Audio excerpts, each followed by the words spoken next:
یہ داتا صاحب نے کتاب لکھی ہے کشف المحجوب، زیارت کریں سارے۔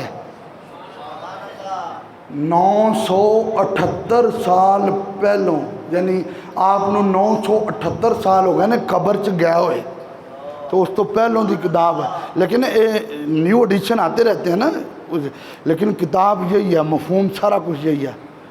آج کل کچھ پیروں کا دماغ خراب ہو گیا، کچھ ساتھ مریدوں کا بھی خراب ہو گیا، کچھ ساتھ کھانے پینے والوں کا بھی خراب ہو گیا، اور میں نے کہا اور کچھ جعلی سیدوں کا بھی خراب ہو گیا، اور میں نے کہا کم از کم داتا علی حجویری کو تو پڑھو۔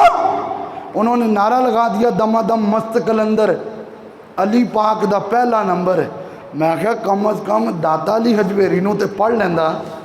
داتا صاحب نے جب کشف المحجوب لکھی تو داتا صاحب نے کشف المحجوب میں جب اللہ رب العزت کے پیارے محبوب کے صحابہ کا ذکر شروع کیا تو داتا صاحب نے پہلے نمبر پہ ابو بکر صدیق کا ذکر کیا، دوسرا نمبر پہ فاروق اعظم کا ذکر کیا، تیسرا نمبر پہ عثمان غنی ذو النورین کا ذکر کیا، اور چوتھے نمبر پہ مولا علی شیر خدا کا ذکر کیا۔ اور داتا صاحب نے کشف المحجوب میں حضرت صدیق اکبر کو پتہ کیسے لکھا؟ کہا شیخ الاسلام بعد از انبیاء خیر الانام۔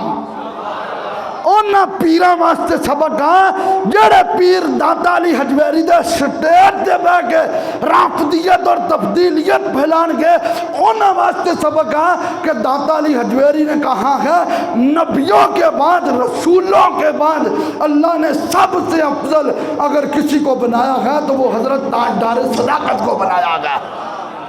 تو لہذا الحمدللہ ہمارا یہی عقیدہ